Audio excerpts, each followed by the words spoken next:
राज्यातील स्थानिक स्वराज्य संस्थांच्या निवडणुकीच्या पार्श्वभूमीवर कर्नाटकातील चोरली घाटात 2,000 रुपयांच्या नोटांनी भरलेला तब्बल 400 कोटी रुपयांचा ट्रक लुटल्याची घटना काही दिवसांपूर्वी घडली होती।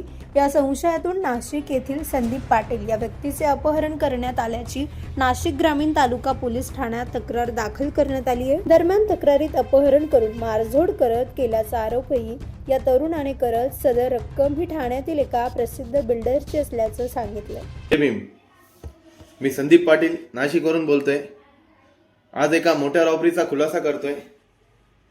कर्नाटकमध्ये चोरला घाटामध्ये 400 करोडची झालेली एक मोठी रॉबरी 16 ऑक्टोबर रोजी चोरला घाटामध्ये रात्रीच्या वेळेस 2 कंटेनरमध्ये 400 करोड रुपये जे गोव्यातून कर्नाटक मार्गे बालाजी ट्रस्टला जात असताना चोरला घाटात रात्रीच्या वेळेस लुटले गेले।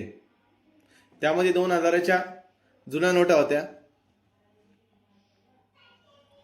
ते ज्या आरोपींनी लुटले त्या आरोपींनी लुटल्यानंतर त्या आरोपी त्या नोटांचा मूळ मालक म्हणजे ठाण्यातील एक मोठा बिल्डर किशोर सावळा ते 400 करोड रुपये त्यांचे होते। जयेश कदम यांनी मला 20 ऑक्टोबर रोजी रात्रीच्या वेळेस व्हॉट्सअप कॉल करत माझी पूर्ण माहिती घेत मला काही प्रश्न विचारत की तुझ्या नावाची तक्रार आलेली आहे, तुझी आम्हाला चौकशी करत आहे, तू आम्हाला उद्याच्या उद्या घोटी येथे भेटायला ये। मग त्यानंतर 21 तारखेला दिवाळी असल्यामुळे मी त्यांना म्हटलो मी परवा तुम्हाला भेटायला येतो। मग मी 22 तारखेला त्यांना भेटायला घोटीला गेलो असता त्यांनी मला बलजबरी त्यांच्या फॉर्च्युनरमध्ये बसवले व नाशिक दिशेने घेऊन जात असताना त्या गाडीमध्ये असणारे संबंधित विशाल नायडू,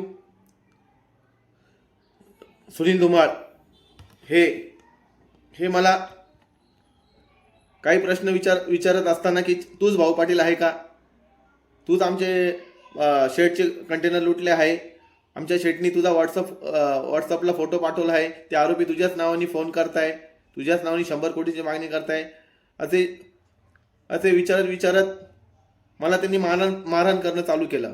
या प्रकरणी नाशिक ग्रामीण पोलिसांनी आधी 5 संशयितांना तर काल विराट गांधी या संशयितास ताब्यात घेतलं। या प्रकरणात SIT देखील नेमण्यात आल्याची माहिती नाशिक ग्रामीण अतिरिक्त पोलीस अधीक्षक आदित्य मिरखेलकर यांनी दिली आहे।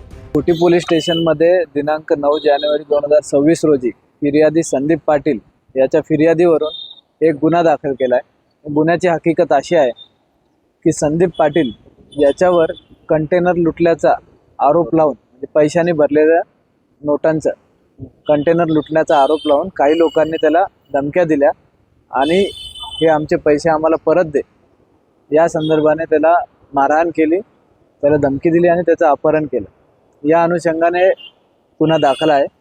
त्या गुन्ह्याच्या तपासाच्या अनुषंगाने आत्तापर्यंत आम्ही 5 आरोपी अटक केलेले आहे। 5वा आरोपी विराट गांधी हा आज रोजी आम्ही अटक केला आहे। त्याचा 28 तारखेपर्यंत आम्हाला पोलीस कोठडी मिळालेली आहे। संपूर्ण घटनेचा तपास सुरू आहे।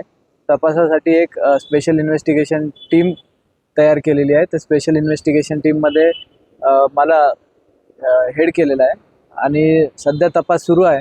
या घटनेनं राज्यात खळबळ उडाली असून नेमकं ही रक्कम कुठल्या राजकीय पक्षाशी संबंधित आहे का याबाबत मुंबई पोलीस आणि नाशिक पोलीस दलातील वरिष्ठ अधिकारी करतायत।